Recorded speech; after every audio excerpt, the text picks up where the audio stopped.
안녕하세요. 힐링마이또입니다. 먼저 어제 수능이 끝났습니다. 전국의 우리 수능생들 모두 수고 많으셨습니다. 이제 시험이라는 압박을 내려놓고 모처럼 만에 모두들 쉬면서 즐거운 시간들 보냈으면 합니다. 모든 수능생들에게 다시 한번 고생했다고, 그리고 결과가 어떻든 모두가 우리의 사랑스러운 아들, 딸이라고 말해주고 싶네요. 그리고 어제 미국 시장이 간만에 조정이 와서 오늘 우리 시장도 그 여파가 있는데요. 여러분들 혹시 걱정할까봐 여러 뉴스를 찾아봤습니다. CNBC나 블룸버그 같은 곳에는 보통 이런 얘기를 해요. 순환매적 부분이 있다. 그러니까 그동안 AI 관련 테크즈가 최근에 많이 올랐으니까 테크 좀 팔고 헬스케어로 옮겨가는 그런 순환매가 좀 있었고요. 또 셧다운이 이제 끝났는데, 셧다운이 끝나고 미국 정부가 재가동되긴 했는데 이제 시장의 관심은 과연 데이터들이 제대로 들어올 것이냐, 각종 통계 데이터들이 잘 들어올 것이냐로 관심이 가져가고 있는데요. 그러다 보니까 데이터가 제대로 안 들어올 것 같고, 그런 상황이 12월 금리 인하 가능성도 더 어려운 거 아니냐 하면서 AI 관련 기술주가 조정이 왔습니다. 그래서 패드와치를 보면은 그저께만 해도 12월 금리 인하 확률이 60% 정도였는데요. 50%로 뚝 떨어졌습니다. 이게 큰 뉴스 중 하나였고요. 그리고 키옥시라는 회사가 있는데 랜드 플래시를 만드는 회사입니다. 이 회사는 메모리 슈퍼사이클을 대표하는 회사다 할 수 있을 것 같습니다. 물론 우리나라 삼성전자나 SK 하이닉스에 비하면 키옥시아는 뒤에 있는 회사입니다. 그런데 이 키옥시아 주가가 최근 엄청나게 올라왔어요. 왜냐하면 AI 데이터 센터에서 낸드 플래시에 대한 수요가 폭발하면서 지난 6개월 사이에 470%나 올랐거든요. 정말 시장에 많은 기대를 갖고 있었던 그런 회사인데 오늘 실적이 나왔어요. 그런데 이 키옥시아 실적 자체가 되게 안 좋게 나왔어요. 매출도 예상보다 낮게 나오고 EPS, 그러니까 주당 순이익도 예상치보다 나쁘게 나왔습니다. 실적 자체가 나쁘게 나왔는데 더 안 좋았던 건 가이던스를 제공하지 않았습니다. 이런 이유로 시장에서는 메모리 반도체의 미래에 대해서 자신이 없는 건가? 더 나아가 반도체 시장 전체가 문제가 있는 건가? 아니면 AI 전체 문제가 있는 거 아닌가? 이렇게까지 생각이 흐르게 된 것 같습니다. 해서 다시 AI 거품론이 고개를 들게 되었고 AI 관련 빅테크 반도체 섹터가 크게 조정을 받았습니다. 근데 제가 보기엔 이건 하나의 핑계고요. 아직 주포들, 즉 예를 들어 모건 스탠리나 골드만삭스 같은 애들이 연말 연초에 한번 땡겨서 수익을 올려야 고객들한테 수익이 났다고 통보를 해야 되는데 아직 미처 주식을 채우지 못한 것 같습니다. 그래서 작은 이벤트 뉴스라도 억지로 끌고 와서 주가 하락을 시키고 주워 담으려고 하는 거 아닌가 싶네요. 이때 우리는 어떻게 하면 되겠습니까? 여윳돈이 있으면 감사합니다 하고 주워 담으면 되겠죠? 여러분, 제가 지난 방송에서 말씀드렸죠. 주요 빅테크 기업들이 실적이 빵빵하게 나오고 있고 투자도 늘리고 있는데 AI 거품론은 그냥 노이즈라고 생각하시면 되겠습니다. 그리고 다음 주 수요일 날 엔비디아 실적 발표를 앞두고 있습니다. 이 엔비디아 실적이 앞으로 연말 주가 향방을 결정하는 중요한 이벤트가 될 건데요. 제발 잘 나오길 바라는 마음입니다. 여하튼 이런 거에 흔들리지 마시고요. 여러분들은 스스로가 정한 규칙대로 투자하시면 되겠습니다. 자, 오늘은 우리 개인 투자자들이 왜 개별 기업이 아닌 ETF로 투자해야 승률이 높은지 알아보는 시간을 갖고자 합니다. 투자라는 말을 들으면 사람들은 보통 이렇게 생각을 합니다. 좋은 기업을 찾아서 싸게 사서 비싸게 팔면 된다. 맞는 말이죠.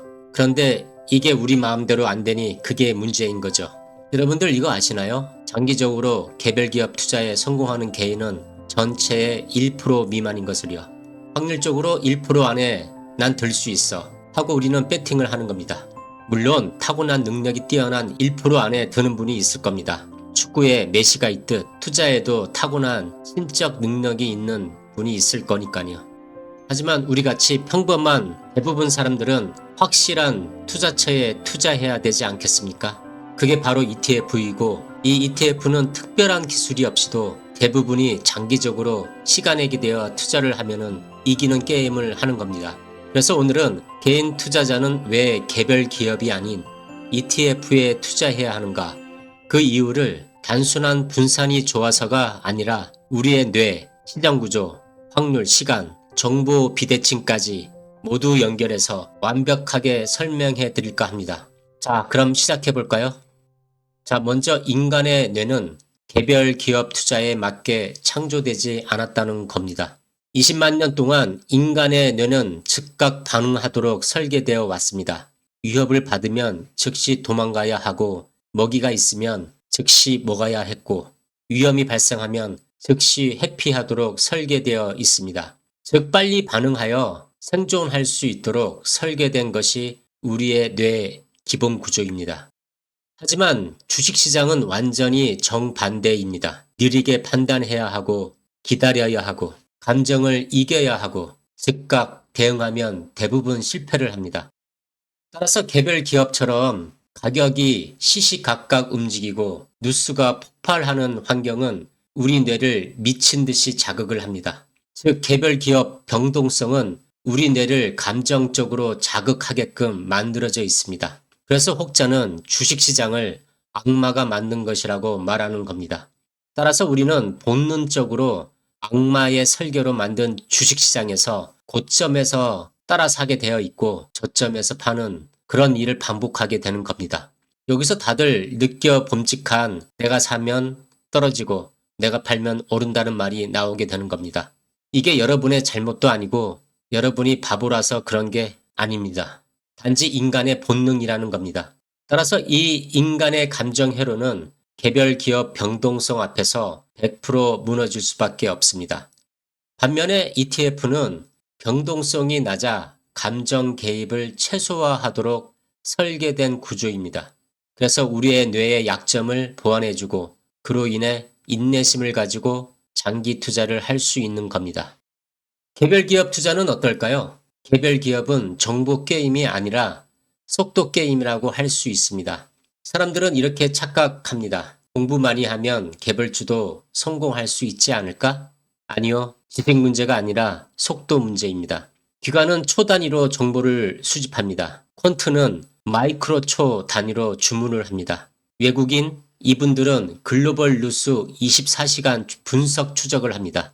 애널리스트 이분들은 실적 발표 전부터 데이터를 확보하고 투자에 몰입합니다. 그런데 우리 개인은 어떻습니까? 우리 개인 투자자들은 어떻게 투자를 하고 있죠? 퇴근해서 유튜브 몇 개 보고 그리고 어디 호재 뉴스 없나 훑어보고 종목 고르지 않나요? 게임 자체가 완전히 다릅니다. 개별 기업은 속도 게임이고 개인은 이 구조에서 절대 승리할 수 없는 구조라는 걸 깨달았으면 합니다. 하지만 ETF는 다릅니다. ETF는 속도가 아니라 시간이 승부를 결정하는 게임입니다. 개인은 속도는 없지만 시간은 있습니다. 이게 개인의 유일한 무기이고 ETF는 시간을 가장 잘 활용한 투자라는 걸 우리 힐링 마니또 가족분들은 아셨으면 합니다. 여러분 개별 기업과 ETF를 게임이라고 하고 한번 생각해 볼까요? 개별 기업은 0 아니면 1. 하지만 ETF는 0에서 1 사이에 평균의 게임을 한다고 할 수 있습니다. 개별 기업은 성공하면 100배, 실패하면 제로가 되는 극단적인 게임입니다. 예를 들어 볼까요? 누나 사태, 실리콘밸리 은행들의 파산, 카카오페이 상장 직후 투자자들의 절망, 코로나 수혜주로 부상하다가 실적이 폭락해서 22년도에 하루에 43% 폭락한 스냅, 국내 중소형 성장주들의 개인의 피를 빨아먹는 기관과 외국인, 그리고 거기에 대표이사들의 도덕적 해이로 방망 경영을 하는 형태들, 이런 기업을 잘못했다간 한 번의 잘못된 선택이 인생 10년을 무너뜨릴 수 있습니다.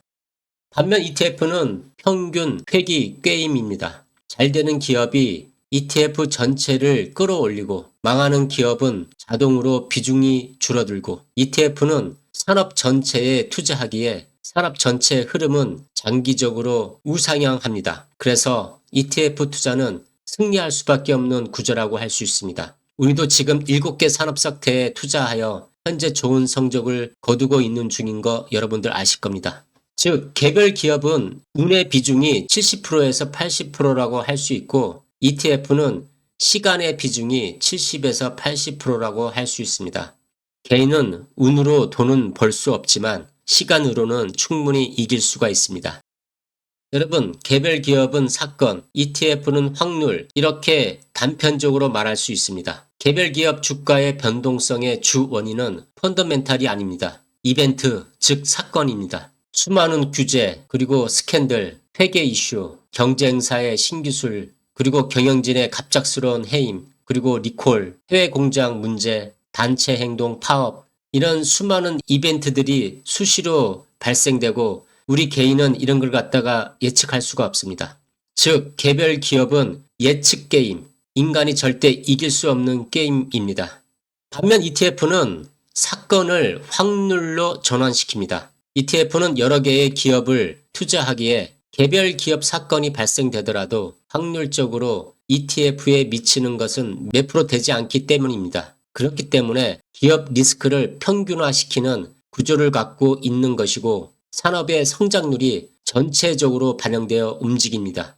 즉 구조적으로 승률이 높아지는 게임을 하게 되어 우리는 승리하게 되는 겁니다. 따라서 ETF는 예측 불가능한 사건들을 확률로 바꾸어주는 구조라고 정의할 수 있는 겁니다. 자, 그리고 정말 좋은 ETF의 구조 중에 하나인 ETF는 개인이 못하는 리밸런싱을 자동으로 해준다는 겁니다. ETF 내부에서 이루어지는 자동 리밸런싱은 개인의 가장 큰 약점인 감정 매매를 완전히 제거합니다. 떨어지는 기업은 비중을 자동으로 감소시켜주고 오르는 기업은 비중을 자동으로 증가시켜줍니다. 그리고 기업이 망하면 자동으로 퇴출시킵니다. 아울러 떠오르는 기업은 자동 편입되는 시스템이라서 항상 좋은 기업을 우리는 투자하게 되는 겁니다. 개인이 하면 감정 때문에 절대 못하는 작업을 ETF는 감정 없이 기계적으로 진행합니다. 즉 ETF는 개인이 스스로 절대 할 수 없는 최적의 투자 행동을 대신해주는 도구라고 할 수 있습니다. 여러분, 40년간 S&P 500 기업의 시총 변화를 5년 단위로 쪼개서 보겠습니다. 1985년 이때의 시총 1위는 엑스모빌이었습니다. 2위가 IBM, 3위가 GE였습니다. 근데 95년도부터 인터넷 혁명 시기에 돌입해서 1위로 마이크로소프트가 등극을 하게 됩니다. 그리고 엑슨모빌은 2위로 밀려나게 됩니다. 2010년대 모바일 혁명대를 볼까요? 이때는 90년대까지 순위에 보이지도 않았던 여러분이 잘 아시는 애플이 1위로 당당히 등극하게 됩니다. 그리고 엑슨모빌은 시간이 지날수록 시총 순위에서 저 뒤로 점점 밀려나게 되고 20년대에 들어와서는 현재 빅테크 7이 시총 순위를 자리 잡고 있습니다. 본격적인 AI 혁명 시대가 진행 중인 올해부터는 엔비디아가 시총 1위로 등극하게 되었습니다. 앞으로는 어떤 기업이 시총 1위에서 7위까지 등극을 하게 될까요? 여러분, 이런 개별 기업의 흥망성쇠를 개인 투자자가 어떻게 체크하면서 투자를 할 수 있을까요? 여러분들 중에 가능하다고 하시는 분이 있을지 모르겠으나 저는 불가능하다고 봅니다. 따라서 저는 그냥 자동적으로 좋은 기업을 알아서 비중 올려주고 실적이 안 좋은 기업은 알아서 비중을 축소해주면서 자동적으로 리밸런싱 해주는 ETF에 투자하려고 합니다. 자, 다음은 우리가 개별 투자하기엔 너무 시간이 부족하다는 겁니다. 먹고 살기 바빠 죽겠는데 매일 개별 기업이 무슨 일을 하고 있는지 그리고 무슨 일이 발생했는지 체크해야 됩니다. 예를 들어 해당 개별 기업의 뉴스를 체크해야 되고요. 실적 발표 하나하나 찾아서 체크해야 되고요. 산업 분석도 해야 되고요. 경쟁사 분석도 해야 됩니다. 그리고 공급망 다른 기업에 문제가 없는지 체크해야 됩니다. 거기에 더불어 CEO 동향 등등 이런 것을 다 체크하기에는 엄청난 시간이 필요합니다. 직장인, 자영업자 여러분들이 집에 가면 아이들 부모 역할도 해야죠. 이건 뭐 슈퍼맨이 아닌 이상 개인 투자자가 이걸 다 체크하면서 투자한다는 게 제가 생각할 땐 불가능한 일이라고 생각합니다. 아니 현실적으로 할 수가 없습니다. 물론 이런 걸 체크 안 하고 그냥 운으로 투자하는 분도 있을 겁니다. 정말 그거는 무모한 짓이겠죠? 그거는 로또를 사놓고 1등 되기 바라는 거하고 똑같다고 생각합니다. 절대 여러분 개별 기업을 대충 알아보고 사는 그런 실수는 하지 마시길 바랍니다. 그런데 ETF는 어떻습니까? 운용사에서 나 대신해서 모든 기업들을 관리해 줍니다. 따라서 우리는 돈이 있을 때마다 매수하는 시간만 있으면 됩니다. 아주 쉽고 간단하고 편안한 투자 아닙니까? 우리는 이 정도면 충분합니다. ETF는 나의 시간을 오롯이 투자에 몰두 안 해도 되는 투자 전략입니다. 그래서 오래 갈 수 있고 그래서 성공 확률이 높아질 수 있습니다. ETF는 결국 개인 투자자를 위한 현대판 생존 전략이라고 할 수 있습니다. 주식시장은 먹잇감을 찾아 떠도는 정글과 같습니다. AI가 트레이딩을 하고 초단타 알고리즘, 기관의 정보력, 글로벌 매크로 변수, 개인들은 어떤 무기를 들고 있을까요? 개인은 오직 시간 하나입니다. ETF는 이 시간을 가장 강력한 무기로 바꾸어 줍니다. 자동적인 분산 투자, 망하지 않는 확률 높은 투자, 자동으로 해주는 리밸런싱, 나의 감정 차단, 산업 선장을 오롯이 반영할 수 있다는 것. 이로써 결국엔 투자 수익이 장기 우상향으로 만들어져서 우리를 성공 투자하게 만들어 주는 겁니다. 지금 우리가 투자 중인 AI 혁명 시대의 중요한 7개 섹터에 꾸준히 투자하시면 미래에 모두가 행복한 시간을 맞이할 것이라고 저는 믿습니다. 이 모든 것이 주식 정글판에서 개인의 생존 확률을 극적으로 높여주는 길이라는 걸 여러분들 생각해 보시길 바랍니다. 여러분, 투자는 싸워서 이기는 게임이 아니라고 할 수 있습니다. 패하지 않고 살아남으면 이기는 게임입니다. 개별 기업은 기술이 필요한 게임이고 ETF는 구조가 도와주는 게임입니다. 개인의 현실을 기준으로 보면 ETF는 선택이 아니라 유일한 생존 전략이라고 할 수 있습니다. 여러분의 투자 인생이 ETF처럼 길고 안정적이며 꾸준히 우상향하길 진심으로 바랍니다. 감사합니다.